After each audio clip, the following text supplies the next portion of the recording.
¿Qué tal a todos? ¿Cómo están? Espero estén muy bien. Bueno, en este video lo hago para hacer una introducción que pues he querido hacerla, ¿no? Esto es raro, es como una introducción de la introducción, ¿saben? Eh, o una introducción como tal, como quieran llamarlo, de la fenomenología del espíritu de Hegel. Eh, Aquí no voy a hablar de la fenomenología del espíritu. Aquí voy a hablar más bien, digamos, de las concepciones que ya tiene Hegel al hacer el prólogo y toda la fenomenología. Eh, para quien no conozca, bueno, George Wilhelm Friedrich Hegel, ¿no? Mejor conocido como Hegel, es uno de los filósofos, pues yo consideraría más importantes de la historia de la filosofía. Eh, y del que, bueno, que hizo, ¿no? De los últimos, si no es que el último sistema filosófico riguroso, ¿no? De cierta manera, en la filosofía, ¿no? En la historia de la filosofía. Y pues es un pensador, bueno, un filósofo era, pues ya murió hace como 2 siglos. Era un filósofo idealista, ¿no? Digamos que es de los filósofos del idealismo alemán, que comúnmente se conoce así. Y nada, yo ya llevo pues bastante tiempo, digamos, indagando en sus ideas, eh, ya sea en la fenomenología o incluso en otros libros explicando la fenomenología, ¿no? Seminarios, etcétera.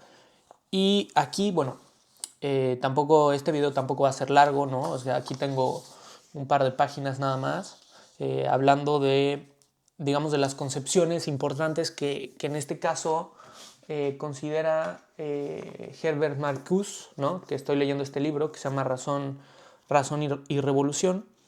Y él pues hace digamos, un análisis, digamos, muy breve de la fenomenología, ¿no? Entera. Y esta es como, digamos, una introducción incluso al prefacio, ¿no? Pero bueno, Hegel comienza con la experiencia de la conciencia ordinaria de la vida cotidiana. Eh, digamos que es como el sentido común, ¿no? La certeza sensible, así la llama él en el libro. Demuestra que este tipo de experiencia, como cualquier otro, contiene los elementos que minan su confianza en la habilidad de percibir lo real y obligan a la investigación a proseguir hacia tipos cada vez más altos de comprensión. Ok, entonces, la fenomenología del espíritu de Hegel en sí presenta la historia inmanente de la experiencia humana. Bueno, el libro está escrito como en un nosotros, ¿no? O sea, digamos como el sujeto es un nosotros. Esto no se refiere al hombre ordinario, ¿no? Sino a los filósofos como tal. O sea, Hegel dice, ya desde ahí dice, el que lea la fenomenología ya está haciendo filosofía, de cierta manera, ¿no? Eh, y bueno, empieza el prefacio de la fenomenología, es un intento, por instaurar a la filosofía como la figura más alta del conocimiento humano, como la ciencia. Eso es lo que Hegel quiere hacer de cierta manera. Y hace la ciencia de la lógica, ¿no? Que ahí es como nace, que es como de cierta manera la continuación de la fenomenología del espíritu, que es otro tratado, ¿no? Bueno, una lógica más allá de la lógica tradicional, ¿no? Pero bueno, ahí pues incluso no nos vamos a meter en ello porque es mucho más avanzado de cierta manera. Sigo. La verdad de los objetos matemáticos existe fuera de ellos, ¿no? Como conocemos, ¿no? En una ecuación que explica la verdad de un triángulo o una figura, por ejemplo, es una verdad extrínseca, ¿no? Eh, y bueno, más allá, los objetos de la filosofía, por el contrario, poseen una relación intrínseca a su verdad. no extrínseca como los matemáticos. La demostración de los principios filosóficos no la proporciona un proceso de conocimiento externo, sino la historia del hombre. Esto también es fundamental y crucial también incluso para no solo entender la fenomenología, pero incluso entender pensadores posteriores, ¿no? Que la demostración de los principios filosóficos no la proporciona un proceso de conocimiento, sino la historia del hombre. En filosofía, la relación de un objeto con su verdad es un suceso real. Eso es a lo que nos referimos, ¿no? La historia conocida de la humanidad verifica la verdad de las conclusiones filosóficas. Y bueno, sigo.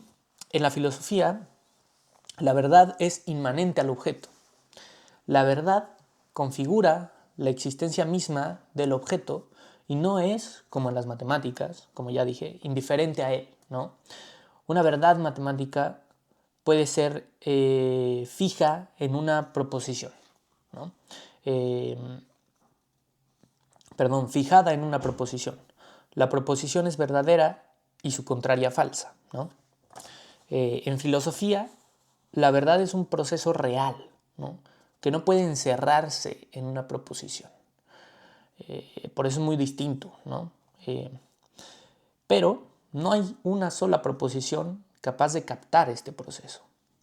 Entonces, en sí la filosofía es distinta precisamente porque su objeto, o sea, la verdad yace, la verdad del objeto de la filosofía yace en el objeto mismo, o sea, inmanente, o sea, es interna de cierta manera, no externa, como, digamos, incluso justo como las ecuaciones matemáticas que son externas al objeto. Pero, justamente como ya dije, no hay una sola proposición capaz de captar este proceso de lo real, como decimos, de la realidad, ¿no? O sea, no hay una sola proposición que abarque la realidad, que abarque incluso todas las explicaciones de este proceso de devenir, ¿no? Y bueno, y pues aquí en este caso, ¿no? Que me guío de Marcuse, hace dos definiciones y con esto acabo, ¿no? De cierta manera, que son, bueno, el juicio especulativo y la lógica del sentido común, la lógica tradicional y la lógica del método científico, que lo ponemos como lo mismo, ¿no? La lógica del sentido común, ¿no? Tradicional, de cierta manera. Y aquí sigo con este, ¿no? ¿no? La lógica del sentido común, considera que las proposiciones constan de un sujeto, o sea, como normalmente nos han enseñado incluso en la escuela, ¿no? Que sirve de base estable y firme y de un predicado vinculado a él, ¿no? Normal, o sea, sencillamente. Muy sencillo como nos enseñan toda la vida, ¿no? Los predicados son las propiedades accidentales o las determinaciones de una sustancia más o menos fija, ¿no? Esto es lo que quiere decir con el sentido común, con la lógica tradicional, ¿no? ¿Qué pasa con el juicio especulativo, ¿no? Pues bueno, el juicio especulativo, por otra parte, no tiene un sujeto pasivo y estable como proporciona la lógica del sentido común, ¿no? La lógica tradicional, sino más bien es activo y se desarrolla a sí mismo en sus predicados, ¿no? Esto es esencial para entender cómo empieza de cierta manera la fenomenología, ¿no? En este caso y todo el desarrollo digamos, del sistema hegeliano. Dice, los predicados son distintas formas de la existencia del sujeto. Lo que sucede es que el sujeto se derrumba y se convierte en predicado. Por ejemplo, en la proposición Dios es el ser, ¿no? Tomada como juicio especulativo, no significa que Dios posee o soporta el predicado ser entre muchos otros predicados, como normalmente lo hace la lógica, sino que el sujeto, Dios, pasa a ser. No es que Dios tenga ser, ¿no? Lo que realmente es Dios es ser. O sea, esto es fundamental entenderlo, ¿no? En la proposición de Dios es el ser, no es que Dios sea, o sea, ser como como muchas otras cosas que puede ser Dios, sino que más bien Dios deviene ser. O sea, digamos que no quiero decir que se convierte, pero de cierta manera, ¿no? Digamos que se derrumba, cambia, deviene a ser. Es decir, que el sujeto cambia de identidad al producir el juicio, este juicio, ¿no? Este juicio especulativo, y se convierte en el predicado. Por eso, es por eso que este tipo de juicio destruye la forma habitual del juicio. El lugar de la verdad no es la proposición. Esto también es importante entenderlo, ¿no? No es la proposición, o sea, la proposición entera de Dios es el ser, porque el sujeto siempre es inestable, ¿no?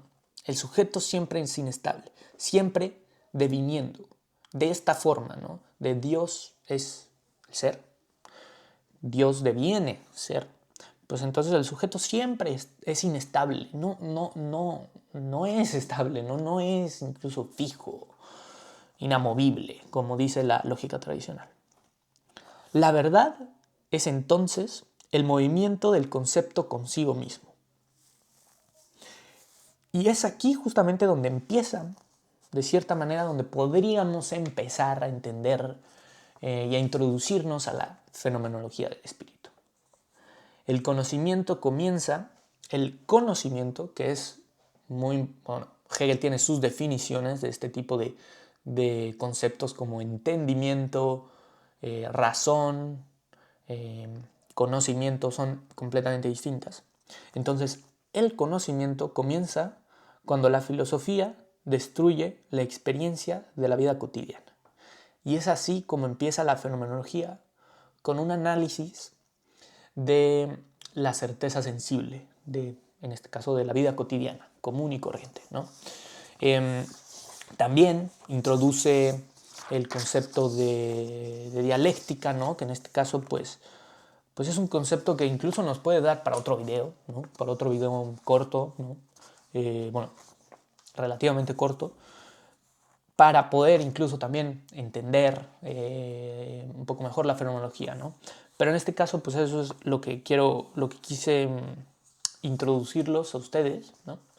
Estas pocas palabras que la verdad es que me gustaron, me gusta este tipo de pensamiento de introducción, ¿no? Para poder entender un poco más la fenomenología, que es un libro, como ya dijimos, ¿no?